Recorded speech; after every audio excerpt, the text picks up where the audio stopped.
Welcome to the $0 to $5 million podcast. I'm Sean Finder, and I'm with my co-host, Ollie Whitfield. This show is brought to you by Autoklose, a vanilla soft company. Ollie, why don't you tell the audience what we're going to be talking about today?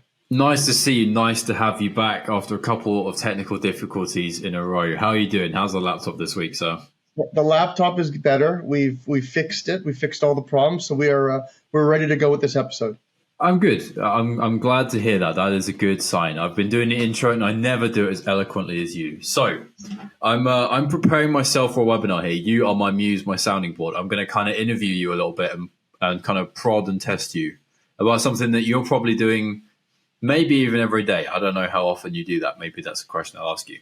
So, how do you coach people to write better cold emails? Now, you, of course, are our sales leader for two different sales teams. And there's very different markets, there's very different products, there's very different use cases, whole bunch of variables here. You've got several people that you're going to teach, several SDRs, several account executives. How do you coach them across the board? And then we can go into how often and what is different, because I'm going to throw a whole bunch of stuff out here for now, for the moment, and take and pick and dig into whatever you think. There's obviously varying styles. So somebody might be quite sort of humorous in their outreach, but let's say that's one style, and that may be not yours as the coach, but then someone's going to be very to the point and direct, and the next person likes to do very researched and longer emails than the other rep, who likes to be very brief and concise. That's a big spectrum for you to be able to coach. You've got to know how to kind of improve on each of them. You can't just say, no, I do it this way. That means you do it this way, because that is not going to work, and you're probably going to not help the person that maybe they leave. So there's that. You've got all the variables in there. How do you go about it? Let's start with that. So let's just start before we even care about what tone the email might be. I think there's some important things you have to consider right away. So first, before you even send out any cold email, if I had to teach somebody, I would say you have to know who your ICP is, your ideal client profile. Okay, who is the target audience? Who are you trying to reach out to? What level is that person that you're reaching out to? Is it an executive? Is it a VP? Is it a director? Is it a manager? Because each of the ways you're going to write that email will differ depending on what position that person is in the company. The second thing is I would spend some time on the subject line and what the biggest pain point of that ICP or target audience is. Okay, so this is just obviously generic stuff that I would teach before I even get into that other stuff. Personalizing your email so you don't want to sound like everybody else, because everyone's getting 10, 15 cold emails a day. Well, at least I know I am, sometimes even 25. Congrats on the funding. I see that you're the title at company all the time. Oh, yeah. So, you want to obviously get yours to stand out. So you might want to be different, and there's different approaches. If you are an extrovert, you could use your personality. If you're an introvert, you could use more value. But you do want to make sure that your email is going to stand out. And then I think the one thing that people lack is in the cold email is, they expect results from that first email, but it's typically not the first email you're not going to reply to. It's probably about 10%, not even 5% of your replies will come from that first email. So you want to make sure you're following up with the prospect, but you also are doing a well-timed and value-driven approach when you're following up, meaning know what days and times are good times to write those emails and those cold emails. That'll give you the best success rate. Know the date, the time, everything about that before you do it. So those are the things I would look at before I even coach somebody to actually send an email. But then if we start going into it, like you said, depending on who you are, some people write long emails, some people write short. Me personally, I have my own opinion on that, and I'm sure you do too. So I know that your style is fairly brief, but not like really, really concise, like a 3-sentence email, but that type of thing. You're not one to do a really long email with 7 points of personalization. You're kind of to the point, because that's sort of what you're like as a person anyway. That's how people should approach you. So when you see somebody who's a bit different to that, how is that for you as a coach? Like, is that difficult? Let's start with that. Is it difficult? And how do you kind of not dispense with your own ideology, but sort of work with theirs when it's sort of opposite to what you do anyways? So if somebody really wants to send that long email, what I would say is you do it over multiple emails. So I would coach them. We can write all 4 of those paragraphs. We can get everything in there. We can tell your prospect everything you want to tell them. but I would separate them into 4 emails. For me personally, I'm one of those guys like you said. I don't like the 10-minute long emails to read. I don't even like to read, a newsletter that's 8 pages long. Like, I want to know the bread and butter of what you're trying to get across. So in 4 or 5 sentences, if you can hit them with that pain point, you can actually do it. Now, if I'm going to coach someone that's writing long emails, as I said, I would try and get that first paragraph with as much information that will get somebody to read that second or third email. But me personally, I'm hoping that I can be right to the point enough in those 4 sentences that I get a reply right away. So that works for me. But as I said, not everyone can articulate exactly what they want in one small paragraph. So no matter what the style is, you're just kind of going, how do we take whatever you've got and bend it toward the best way to get the result, rather than sort of fine tuning their way of doing it. You're going, whatever it is, don't care, almost like don't even look at it. How do we get a result from this? Yeah, but I look at it like this. Like, there's a reason why there's so many different people that call themselves coaches, right? It's not even about email. You can have sports coaches. Like, why do golf players have different caddies and they change caddies? It's because there's a different approach, right? So my approach will work for people that are more like me and actually like to do concise emails. If you want to do a long email, I'm probably not your guy to be your sales coach.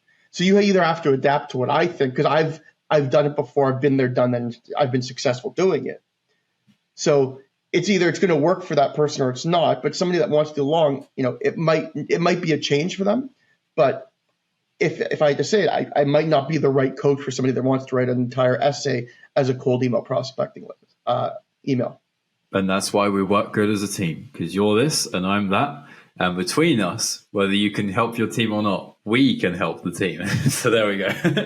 And don't get me wrong. When I say short, I don't mean short just to write the email. I'm saying you have to write the email as long as you can get your point across and get what that call to action is out of it, right?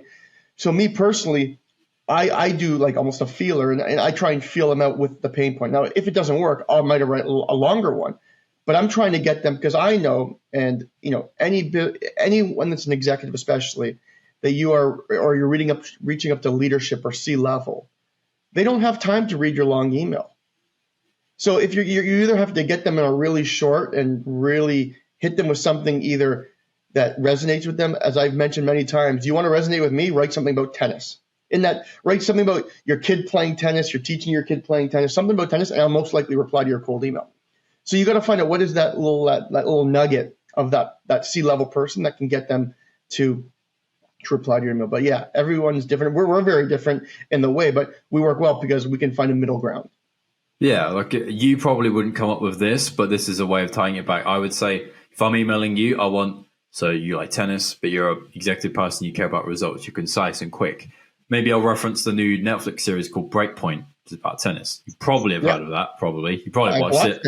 I watched some of it last night. I thought it was really good. And I didn't remember that Kyrgios got to the Wimbledon final, so that was a weird one for me. But I referenced that in my subject line, something like sales at quote phrasing, breaking point, quote phrasing, question mark. Something like that is my style. But then that's because I'm well tuned in what I'm aiming for. I know, and this is probably what a lot of reps haven't thought of yet, and a lot of coaches haven't thought of as well. What's the flavor you're trying to get across when you're sending something, whether it be an email or anything? Am I the humor guy? Am I the extremely analytical, very detailed and accurate person? What's your flavor that you're looking for in one word or style? What are you trying to be? Because to your point, if yours is concise, great. You better make sure all of them are though. Otherwise, what are you doing? You're just making up some emails. Yes, and that's why it's funny. Internally we're working on something that kind of, AI phase is coming. It's big. Everyone's talking about it. But the tone of the email, the way my tone is very different than what your tone might be, what somebody else's tone might be. But you want to make sure that tone is consistent within that email trail. So I think the tone of the email is, and again, this is know your audience, right? If you're reaching out to somebody who, for example, you see on LinkedIn, you want to reach out to this cold prospect, you see what they post, you see what they tag, you see what they comment, you see they like debates, you see their personality a little bit. That's the tone you want to do when you send that cold email to that person. If you see somebody's a very introvert, technical person, well, then you might want to write a little more technical email. So the key is to know your audience, know the tone of what you want to accomplish in that email, but also the length of that email as well. That's pretty interesting you said that. Have you ever read or studied about NLP? Yeah. I read a great book about that. That's mirroring is the technique in neuro-linguistic programming, which is particularly on the cold call because it's voice, which is a bit more of a, like, I don't know what the word is I'm looking for here, but it's more decipherable and interpretable in the brain. You sort of pick up on it more than you do text because it's a different medium. Or if you did a video, maybe that's even better. It's personality in tone and seeing me and hearing me. Maybe that's best. That's really important. It's funny you mention that. So in some of my biggest negotiations of my life, because I've read books and I actually learned that back in school and during my MBA, is the mirroring. But I use it actually in real life. So, for example, if I'm negotiating something, I'm sitting at somebody's desk and they cross their legs, I cross my legs. Yeah. If they hold their hands like this, I hold my hands like this. Have you ever noticed when like you're getting on with someone, you end up copying each other's thing? Like if you're folding your arms and you didn't even know, but they are. That's because you're getting on with them. Yeah, and I do it very slowly and obviously not, like if they cross their arms, I wait 5 seconds. But in some of the best negotiations, some of the best conversation I've ever had was me basically mirroring what they were doing, and it built a better connection. But yeah, no, I mean, it's tough to do kind of, obviously over email and stuff, but in person, it's a great advantage when you can do something like that and it comes naturally in conversations.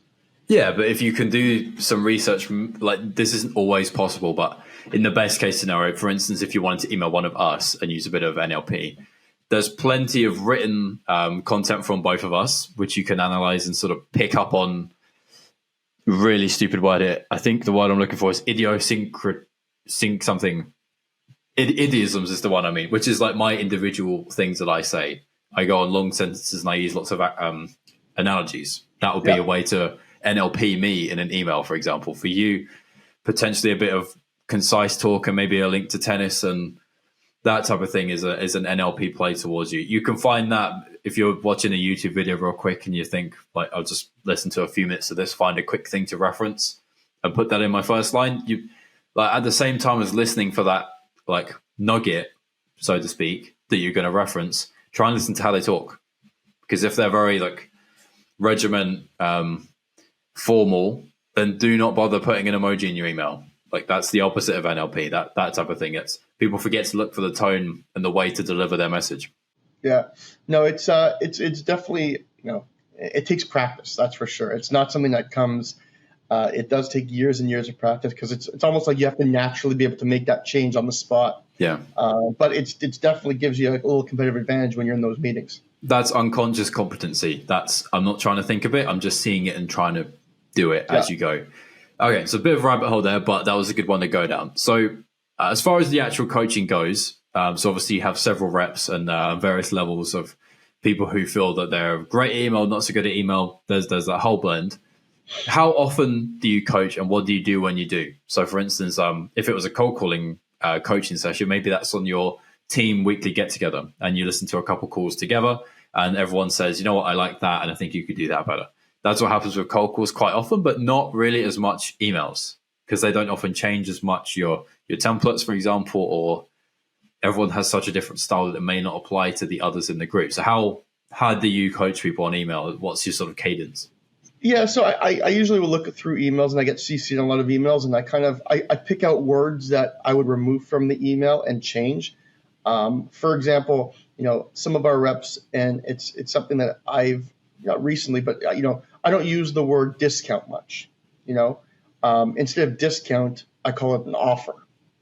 Right? I would use offer instead of discount.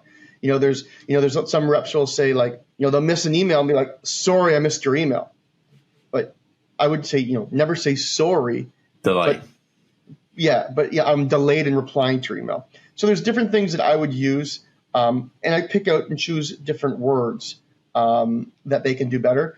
I always ask, there's some reps that like they send great emails, but they don't ask for calls to action. Why aren't you going to call that? Like, when I always tell people, when you're writing an email, you should read that email and say, I would reply to it. And B, when you're writing an email, you should go, what are you trying to get from that email? What is look into the future and say, what do you want from that email? Do you want them to call you, email you, add you on LinkedIn, sign a quote, whatever that might be? But there's no reason to write an email just to write the email. So you have to kind of pick and choose from that email what you are looking for, and then have the rep adapt. Now, we have different reps even internally, and some of them, some of our AEs, we could say, let's do outbound. But I know one of my reps is not comfortable doing outbound, so I'll move her to social selling.